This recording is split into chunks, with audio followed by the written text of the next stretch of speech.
Hai guys, pagi ini aku habis sarapan pagi dan hari ini acaranya padat banget. Aku mau siaran di salah satu radio di Banyuwangi. Sebelum kita ciao, bayar dulu ya. Abis makan masa tuh nggak bayar ya? Hai Mas, pada Mas bayar, Mas. Jadi di sini tuh murah banget. Ditambah murah, di sini banyak yang cakep-cakep. Berapa, Mas? Jadi kalian di sini kalau mau sarapan pagi enak banget.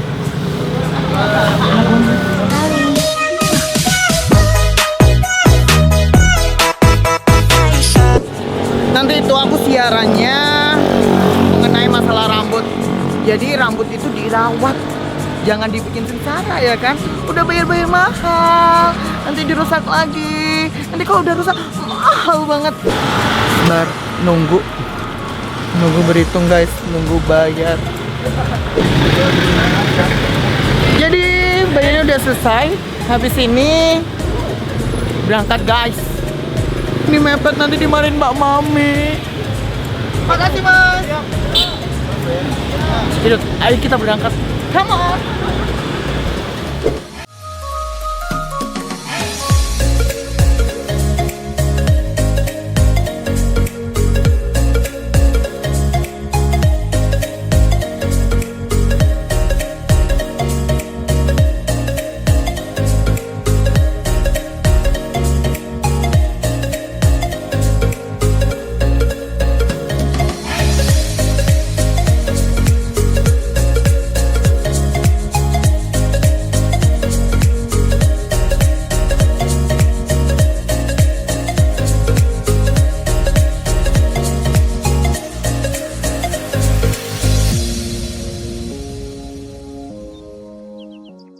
Oke, nah ini kita bicara tentang bagaimana memelihara rambut. Kemarin itu waktu ngobrol-ngobrol sama Kimi tuh, dia cerita, Mbak Mami banyak banget orang itu justru tanpa dia sadari ya, bukan memelihara tapi justru merusak rambutnya. Nah, kalau boleh tahu, rambut yang rusak itu yang kayak apa aja sih? Rambut yang rusak itu yang pertama, rambut yang tidak pernah dirawat atau di treatment. Terkadang tanpa melakukan proses kimia rambut itu rusak. Banyak prosesnya ya. Kok bisa rusak rambut nggak kena kimia kok bisa rusak? Halo. Semuanya itu bisa rusak. Yang pertama faktor air. Air itu mempengaruhi loh. Air sangat. Kenapa air berpengaruh? Air itu kan kadar airnya ada. Kadar airnya itu bisa mempengaruhi kutikula rambut. Oh gitu. Terus udara itu sangat mempengaruhi juga. Terus panas matahari, ya kan? Jadi panas itu juga berpengaruh. Ya, lebih panas. Kalau panas matahari itu kan bikin rambut kita kering, kusut. Bukan rusak, kering, kusut. Tapi kalau panasnya titik, horor pikir Mbak. Makanya keramas yang bagus itu 2 hari sekali. Jadi nggak tiap hari? Iya, keramas yang bagus itu efektifnya 2 hari sekali. 2 hari. Itu yang sangat disarankan. Mohon maaf ya kalau ada salah-salah. Oke, jadi ini mungkin juga pengetahuan baru ya bagi kita semuanya. 2 hari, bukan seminggu ya? Keramas tiap hari itu nggak apa-apa Mbak. Cuman rambut kita itu ada yang bisa menerima atau tidak bisa menerima. Yang pertama, kalau kita sering keramas tiap hari yang terjadi apa? Rambut kita lepek. Lepeknya dari mana? Kan kulit kepala kita semakin dibersihkan, gitu tuh pasti kan menguap. Ada pori-pori kulit kepala kita, ya kan? Jadi di kulit kepala tuh ada pori-porinya juga. That's right. Terus ya apalagi ya kedua kering gitu. Nggak pernah keramas itu yang nggak baik juga, terkadang bikin rambut rontok. Kena penyakit ketombe, ya kan? Kalau misalnya seminggu sekali, iya, males banget ya? Males banget. Kadang ada loh customer datang gitu, kapan terakhir keramas? Mamanya ini hari Selasa, Senin wingi ya terakhir keramas. Pasti bisa dilihat, pasti rambutnya lepek banget dan bau. Sebenarnya jenis rambut itu ada apa aja sih, misalnya apa, rambut kering atau kerusakan yang biasanya sering terjadi gitu? Terkadang rambut klien datang ke salon, rusak itu banyak faktornya ya Mbak ya. Yang bernama kusut, kering. Kusutnya itu biasanya karena apa tuh berarti ya? Ya itu tadi yang pertama di kusut sering melakukan namanya keramas, Atau terkena cahaya cahaya matahari, Oh, oke. udara itu sangat mempengaruhi. Kita bisa lihat di area-area pesisir, beberapa rambut orang-orang itu kan ada kemerah-merahan. Karena itu apa? Dia sering melakukan yang namanya terpapar panas matahari. Sinar matahari, Iya, jadi ya. tidak terpapar COVID aja, panas matahari. Jadi itu bisa berpengaruh juga. efek bahkan pewarnaan rambut. Warna yang maksudnya dalam tanda kutip Iya. itu enggak sih? Namanya rambut kalau sudah dimasukin bahan kimia, pasti rambut itu sudah ternodai, ya kan? Sudah gitu ya. Maka dari itu kita harus ngerawat, rajin merawat. Setidaknya setiap habis keramas, meskipun kita tidak pernah di salon, aku selalu menyarankan kepada klienku, bukannya aku butuh duit terus judolan. Iki lo tukuan ini, bukan karena aku untuk kepentingan pribadiku sendiri. Tapi aku sangat menyayangkan sekali ketika customer sudah datang ke salon, rambutnya udah bagus, namanya sampai rumah nggak dirawat.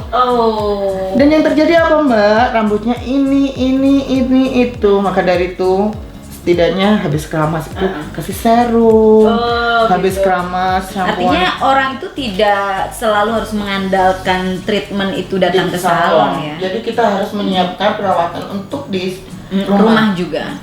Minimal itu serum rambut apa. Jadi Serum itu dipakai setiap apa? ya seperti halnya wajah, penggunaan serum digunakan setelah cuci muka, ya kan? Kalau nggak cuci muka, kita kan nggak pakai, nanti jadinya sama aja, ya kan? Jadi setiap habis keramas pakai serum gitu. Jadi setiap rambut kita bersih setelah keramas, gunakan perawatan itu yang benar. Contohnya kalau rambut kita kusut, kita gunakan serum, kita oles. Jadi cara perawatan rambut yang benar untuk rambut kusut itu ujung dulu. Kadang ada orang habis Langsung serum, blek. Entah kalau di salon, Kimi aku gawe rambut juga ke sana ya, bapak gimana cara pakainya? Dicari. Oh itu salah. Jadi Makanya aku selalu bilang, perawatan itu pun juga penting. berpengaruh ternyata ya. Serum itu kan kadarnya minyak ya Mbak ya. Betul. Otomatis kalau kena Tangan. kecuali kita di rumah gini aja terus gak apa-apa. Kita kan aktivitas tiap harinya. Oke. Otomatis turun dari atas ke bawah, Oke. kena kulit kepala lepek. Oke. Iya. Jadi ternyata tidak sesimpel itu. Nah, kadang-kadang para perempuan itu suka gini deh, ngandalin perawatan yang udah di salon dan kemudian di rumah dia tidak membantunya. Kemudian dia mempersalahkan hairstylistnya bahwa itu nggak optimal. Padahal kata Kimi, jangan hanya di salon, toh biasanya hairstylist itu juga akan ngasih bekal ya. Perawatan rambut itu kan macam-macam ya Mbak ya. Contohnya untuk rambut rontok, digunakannya hair Jadi toning. katakanlah tadi kalau rambut rusak itu terdiri dari rambut yang kusut, kemudian rontok. Serum tadi itu kan serum rambut vitamin itu digunakan batang rambut. Kalau hair tonic itu digunakan di kulit kepala. Kadang orang itu memfungsikan produk itu salah, nggak tahu, bilang, tanya. Dan alhamdulillah 99% customer yang selalu aku bilang rambutnya sehat walafiat. Kecuali nggak dianeh-aneh ya. Kalau udah dianeh-aneh, pusing. Dianeh-aneh itu gimana maksudnya? Contohnya Mbak, aku sedikit pun tidak pernah melarang klienku untuk datang ke salon tempat lain. Dan aku tidak pernah meminta teman-temanku semuanya, bahkan orang-orang pun untuk ayo ke aku, nggak pernah. Orang datang ke salon silakan, nggak datang ya udahlah, nama rezeki udah diatur ya kan. Tapi kebanyakan rambut yang sudah aku benerin itu, udah aku rawat dan sebagainya, nggak lama kemudian dirusakin ini dalam apa ya, proses kimia yang berlebihan dan sebagainya. Pasti Mbak Mami dengar yang image-nya salon Kimi itu mahal, padahal yang nggak sama seperti salon-salon di Banyuwangi. Mahalnya itu kenapa? Mahal itu kalau rambutnya datangnya porositasnya tuh tinggi. Porositas itu rusak ya kan. Tingkat kerusakannya tinggi. Rambut normal-normal aja biasa aja seperti itu. Maka dari itu saya menyayangkan sekali ketika rambut orang udah bagus, udah manca, datang lagi rusak, habisnya banyak nanti kayak gitu itu. Terus kalau rontok itu banyak faktor ya Mbak ya. Yang pertama dari genetik bisa juga ya, gitu. genetik. Yang biasanya sampai menimbulkan kebotakan. Gitu. Iya, menimbulkan kebotakan. Yang kedua dari faktor umur. Umur mempengaruhi. Makanya kamu suka Mbak. Nggak mungkin, soalnya kan Mbak Mami bahagia terus. Kok ada pengaruhnya gitu? Orang happy sama rambut. Terus penggunaan sampo yang salah. Oke. Nah itu dia, kita cari sampo yang bener tuh juga gimana ya, itu juga masalah juga. Iya, kayak kita contohnya Mbak ya, rambut berwarna. Itu tidak dibolehkan namanya menggunakan sampo anti dandruff. Oh gitu. Sampo ketombe. Oh. Karena sampo yang untuk ketombe itu kandungan zinc pantenolnya itu sangat tinggi banget. Mbak Mami bisa coba sampo yang ketombe itu ketika kita keramas, pasti rasanya tuh kayak kusut, kering gitu kan. Iya, benar. Salah satunya sampo ketombe yang hits pada zaman dulu sampai sekarang itu ya kan. Nggak boleh. Iya, jadi sangat mempengaruhi sekali. Maka dari itu gunakan perawatan rambut sesuai kebutuhan. Rambut kamu berwarna, gunakan sampo untuk rambut berwarna. Rontok, gunakan rontok. Rontok gitu ya. Terus ketombe ya untuk ketombe. Baca-baca dulu ya beberapa pertanyaan-pertanyaan yang udah nyampe di IG-nya Radio Belambangan. Kalau misalnya ada yang tanya di IG-nya Kimi juga bisa dibaca juga. Oke, ini ada dari Lucky Ahmad. Hai Lucky, oh bagus dulu ya. Oh yang ini dulu ya. Bagus nggak kalau setiap mandi selalu keramas, karena kalau nggak keramas serasa masih kemprol. Masalah. Itu mungkin rambutnya berminyak ya, makanya kayak kelihatannya lepek. Iya. Makanya gunakan perawatan rambut, terutama shampoo sesuai kebutuhannya itu. Kalau rambut kamu seringnya lepek atau berminyak, pakailah sampo yang kadar minyaknya untuk mengurangi kadar minyaknya itu. Dan juga orang yang suka menggunakan yang namanya minyak rambut, kayak itu kadang kalau nggak keramas tiap hari kan nggak enak. Iya. Ya benar. Laki-laki kan kayak Iya. gitu. Jadi kayak gitu Mbak. Perawatan rambut itu gunakan sesuai kebutuhan rambut kita. Rambut kita kering ya gunakan untuk rambut yang kering. Rambut kita sering berminyak, gunakan sampo yang gunanya untuk mengurangi kadar oil kita. Aku tidak pernah menyarankan intinya untuk rambut keramas tiap hari. Paling bagus keramas itu 2 hari sekali. Kadang kelihatannya itu kayak tidak beraura, kayak kering gitu kayak. Tidak beraura. Iya, tidak beraura dilihat. Itu rambutnya sayang beraura, seger. Oh, seger ya. Itu normal. Normal. Jadi kan pakai juga, rambut, sayang. berarti rambut itu kan normal, kering dan Normal, kering, berminyak. berminyak. Oke. Dan terkadang rambut kering itu untuk digunakan styling itu lebih bagus. Beda lagi kalau rambut yang normal, sehat, terkadang gampang loss dan sebagainya. Itu kalau dalam pencatokan itu bisa dilihat seperti itu. Kalau yang berminyak berarti dia cenderung lepek gitu. Lepek kelihatan. Kalau berminyak itu sehari aja nggak keramas itu kelihatan kayak garis-garis kutikula kita itu kayak minyak tebal gitu ya. beda ya. Shiny sama oily itu beda. Kim, ini ada lagi nih pertanyaan. Apa, Mbak? Oke. Terus yang kedua pertanyaan nih, terus misalnya nih aku tuh habis keramas nih, terus aku kan selalu keringin rambut, itu bagusnya dibiarin basah aja atau dikeringin, ngaruh nggak untuk pertumbuhan rambut itu sendiri? Itu Aku sangat menyarankan dikeringkan ya.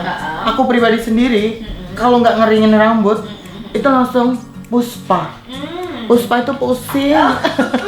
Terkadang juga kalau rambut kita habis keramas nggak dikeringin, kena angin, debu-debu yang manja itu nempel, ya kan? Nikut, ngikut giba di rambut kita, alhasil kayak rambut kita tuh lepek, kayaknya apa sih gitu ya kan?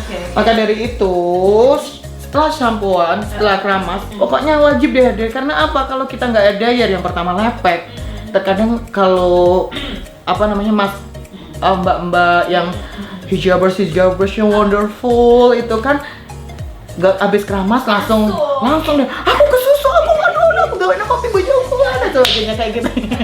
Aku gawain. Jangan sampai mamel Mbak. Itu karena apa ya Mbak? Rambut yang habis dikeramas ditutup, yang kerudung ya, berhijab itu ditutup gawe apa? Pakai cepol bisa. Itu stalking apa? Iya mana? Cepol. Cepol. Bilang ibaratkan bisa teriak rambut itu, tolong aku, tolong gitu ya, lepaskan kayak gitu. Iya Mbak, jadi kan kelihatan kita habis keramas seharian kerja. Coba Mbak Mimi, habis keramas sampai jam 4 sore. Ya, Begitu pagi. kita buka. Iya pagi habis keramas. Terus Mbak Mimi pakai hijab. Terus keliling, aktivitasnya kan Iya. kadang di luar, kadang di dalam dan sebagainya. Coba Mbak Mimi lihat balik kerja. Padahal pagi udah keramas, rambutnya rasanya kayak mamel, Iya. bau kayak gitu. Aku kadang produk di Indonesia di luar gitu nggak ada yang salah produknya. Produk semua produk itu bagus, makanya aku tidak pernah menyarankan iki ele. Kita nggak bisa mengintimidasi produk-produk itu. Pada intinya produk-produk semua di Indonesia di luar negeri itu semuanya bagus dan sesuai kebutuhan rambut. Yang salah adalah manusianya, penggunaannya. Kadang aku, oh iya aku mau nggak sampo iki pantesan rambutku gini kayak gitu. Okay. Aku kalau pengen jadi kayak ala-ala ibu pejabat, pakai sampo yang hair volume. Jadi habis keramas terus shampoo rambutku itu bisa kayak bisa ngembang gini gitu ya. Jadi banyak macamnya Mbak sampo itu. Jadi karena sesuai dengan, jadi jangan dibiarkan dia rusak, jangan biarin dia sengsara. Iya. Dan ini benar-benar harus dipelihara.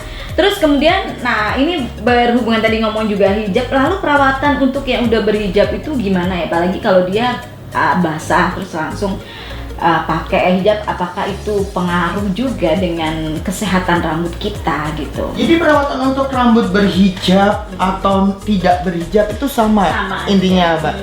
Sama nggak ada, ya semuanya itu rambut kita tumbuh-tumbuhnya sama semua. Cuma kita aja kalau tidak mengonsumsi vitamin, imun kita rasanya kayak lemah dan sebagainya. Seperti hanya rambut. Rambut juga butuh vitamin. Jadi ya? kutikular rambut itu pada satu titik itu berdiri 3. Kalau kita bisa lihat di Satu rambut? mikroskop itu, rambut itu ada kalau rambut kita normal itu ada 3 titik. Oke. Satu titik itu. Satu rambut. Ah. Satu batang rambut. Satu batang rambut itu ada ini kan satu area gini. Itu 1, 2, 3. Gitu. Oke. Tapi kalau rambut tidak normal, kehidupannya tidak nyata, itu 1 sampai 2. Oh. Terkadang 3, tapi tingkat kekuatannya, tingkat diameternya itu berbeda-beda. Ada yang kecil, ada yang gede, ada yang sedang. Jadi rambut itu nggak semuanya rambut itu gini semua. Jadi rambut itu ada yang gini, jadi ada yang kecil, banyak macamnya. Sesuai perawatan kita. Kalau rambut kita sering dirawat, habis keramas kasih hair tonic, kasih serum, ujung insya Allah rambut kita itu sehat. Nah, bagaimana untuk perawatan rambut untuk para cowok? Nah, kira-kira apakah juga serumit ketika merawat seperti juga para cewek perawatan? Jadi, selagi kita masih hidup, kita pengen tampil cantik, cakep, manja. Jadi memang wajib gunakan perawatan, Mbak. Terutama cowok. Cowok itu kan sering aktivitasnya di luar ya. Kan sering kena panas matahari. Terus belum lagi pakai pomade. Buat cowok-cowok bisa lihat ya, kalian suka pakai pomade kan? Kadang keramas itu kalau kita pakai pomade itu nggak 1 kali selesai keramas, pasti sampai 2 kali. Benar Mas? Ya kan? Kadang kita 1 kali keramas aja Nggak cukup. Masih kerasa. masih kayak licin gitu. Duh apa sih mama gimana? Penting kita habis keramas itu pakai hair tonic. Nggak usah serum-seruman ya. Kalau kita aktivitas luar, lindungin batang rambut kita biar nggak terpapar panas matahari, kita pakai serum di batang rambutnya. Tapi kalau kita rambutnya pengen sehat, walafiat, tumbuh dengan selamat, ya kan? Gunakan hair tonic habis keramas. Nah, kalau misalnya itu dilakukan di salon, treatment itu mungkin bisa jangkep karena ada hairstylist atau para orang yang melakukan gitu kan. Iya. Tapi kalau misalnya itu di rumah, apa urutan yang harus kita lakukan? Menggunakan vitaminnya pas kapan, serumnya kapan? Kalau misalnya kita pakai tonik juga pas kapan gitu? Tadi kan banyak tipsnya, bisa apa enggak gitu ya? Bisa. Jadi setelah shampoo, aku tuh kan di salon ada jual masker racik. Bukan masker racik yang ala-ala gitu. Masker salah satu brand yang udah Bipom dan sebagainya. Aku padu. Yang dimana ini paket yang sangat santai, dipakai di rumah kamu nggak ribet. Pakainya kayak conditioner. Oh, gitu. Dibil Dia habis keramas. habis keramas pakai conditioner masker. Jadi sifat maskernya itu kayak conditioner. Oke. Dipakai di batang rambut, dipakai Dan di itu apakah juga setiap kali kita keramas? Iya, dipakai setiap keramas aja. Lepek enggak? Kalau lepek enggak. Kalau lepek itu kalau penggunaan kita salah. Jadi penggunaan conditioner Mbak Mami juga mungkin kalau pakai conditioner itu jangan langsung kulit kepala. Oh. Jadi pemakaian kayak serum dulu dari ujung, diginiin terus baru atas. Jangan langsung. Oh. Takutnya namanya aja kita keramas sendiri ya. Kadang keramas di salon aja ada yang kurang bersih seperti itu. Apalagi keramas sendiri. Yang mengakibatkannya apa? Gusian. Oh, jadi ketombe itu Bahasanya orang Banyuwangi gusian ya, biar tahu ya guys. Gusian. Keringkan, setengah kering. Mamel-mamel dikasih hair tonic. Oh, gitu. Ingat, jadi penggunaan hair tonic itu digunakan di kulit dalam keadaan basah ya. setengah Setengah kering. Tonik dipakai. Oke. Di kulit kepala. Kulit kepala, oke. Di kulit kepala digunakan, dikecerotin sambil dimasak-masak biasa, jangan dipijit-pijit kepala Terlalu gitu. berlebihan. Cuma dimasak saja, diputer Pelan-pelan. puter, Oh, gitu. puter. Kadang kan kepala kita tuh sensitif ya area sini ya. Jadi di pelan-pelan. Setelah itu dikeringin lah. Terus kasih serum. Oh, jadi pada saat serum itu pas kering itu kita kasih serumnya. Oke. Jadi kalau rambut kita rusak kering, porositasnya tinggi, gunakan setengah kering kalau tapi kalau untuk rambut normal itu gunakan habis keramas aja, pakai dikit-dikit aja. Gunanya untuk ngelembapin aja. Oke. Memang sih Mbak, perawatan rambut yang rusak sama yang normal itu lebih Ribet ya. ribet. Kadang ya rambut yang sudah rusak itu dikasih serum langsung hilang rasanya. Beda, kayak lepeknya itu kurang dapat gitu kok. Para perempuan nih khususnya karena ini produknya female atau siapapun untuk bisa mendapatkan rambut yang benar-benar sempurna, sehat, normal. Di antaranya ya harus ada vitaminnya, gitu ya Kim. Seperti hanya wajah ya Mbak. Jadi aku tadi kan bilang gunakan perawatan rambut sesuai kebutuhan rambut kamu, seperti itu ya. Dimana wajah itu kan kita kalau pakai krim pasti kan digunakan sesuai kebutuhan. Wajah kita jerawatan, gunakan yang khusus krim jerawat. Coba dikasih krim yang khusus pemutih, busuk wajah kita ya kan? Ya enggak Mbak, benar. Seperti hanya rambut juga. Jadi kita udah berminyak justru pakai sampo. Benar. Karena orang juga ekspektasinya langsung tinggi. Aku punya rambut langsung halo, nggak bisa. Kamu harus melewati proses demi proses. Nggak bisa. Rambut itu seperti hanya wajah. Kalau kita salah pilih produk, kegunaan dan kebutuhan rambut kita pasti fatal jadinya Mbak. Penggunaan smoothing aja kalau kita melakukannya namanya over proses itu bisa fatal loh. Mbak Mami itu bisa sering lihat rambut orang yang tiba-tiba putus, patah gitu, itu over smoothing. Over smoothing yang dimaksud, coba tanya gini, habis smoothing ya? Jadi rambut putus itu yang pertama akibat dari smoothing, penggunaan obat yang over. Terus yang kedua penggunaan bleaching. Jadi bleaching itu nggak semena-mena. Orang kadang bilang, bisa nggak sih aku ngelakuin smoothing warna di rumah? Bisa, tapi hasilnya nggak maksimal, gitu aja. Hasilnya nggak akan maksimal, pasti udah Mbak. Kita aja contoh kecilnya satu warna aja, kadang belodang-belodang laku. Ya hidup ini kan memang harus berdampingan Mbak, kita harus membutuhkan kanan kiri ya kan. Jadi kalau nggak dibantu orang ya nggak akan maksimal kayak gitu Mbak, ya kan? Bener Mbak, jangan tawa Anda. Jadi kayak itu Mbak, bleaching kalau salah putus Mbak. Kalau rambut sudah putus, kita nunggu nol dari nol lagi. Dan sekarang itu orang-orang itu lebih cenderung berpatokan dengan namanya media sosial, Instagram, TikTok gitu ya. Aku pengen kayak rambut gini. Tapi aku nggak bisa Mbak, kayak oh iya bakal bagus rambut kamu, nanti kamu akan ada ya beberapa ini peres. Aku nggak bisa peres Mbak. Kadang ya Mbak, aku kayak gini, aku pengen kayak warna kayak Nagita Slavina nih. Langsung aku gitu kan, Mbak wajah sama itu kotak gitu, nggak cocok gitu. Aku nggak bisa Mbak, kayak iya bagus loh wajah kamu gini nanti gini. Aku pengen kayak nggak bisa. Jadi kita memang ketika semua bebas orang jujur, orang tapi hasilnya bener. Dan kita arahkan kesesuaian. Benar. Sayang Mbak, orang udah bayar ternyata tidak sesuai dengan ekspektasi kita dan sebagainya, ya kan? Mending aku gini loh, ini bagus loh soalnya wajahnya gini, wajahnya kotak segitiga berlian, kayak gitu kan. Jadi buat teman-teman, klien-klienku tercinta, customer wonderful. Jadi rawatlah rambut kalian seperti kamu merawat wajahmu. Bu Meneng wajahmu gak dirawat sih, nggak tahu aku. Jadi rawatlah rambut kamu itu, mahkotamu itu sebaik mungkin. Ya, nah dari shampoo, serum, hair tonic dan sebagainya gunakan. Maka dari itu rambut itu harus wajib dirawat, jangan dibikin sengsara. Kalau sudah sengsara rambut kita jatuhnya kayak orang gila. Rambutnya siapa itu? Kayak gitu ya kan. Jadi aku makasih banyak buat teman-teman, buat Mbak Mami. Insya Allah kita bakal, karena ilmunya belum cukup hanya ngobrol 1 jam, jadi kita akan undang lagi Kimi untuk tema-tema yang lain masih seputar rambut. Dan terima kasih karena Kimi udah berbagi, semoga ini menjadi sedekah ilmu bagi Kimi ya. Sukses terus Kimi.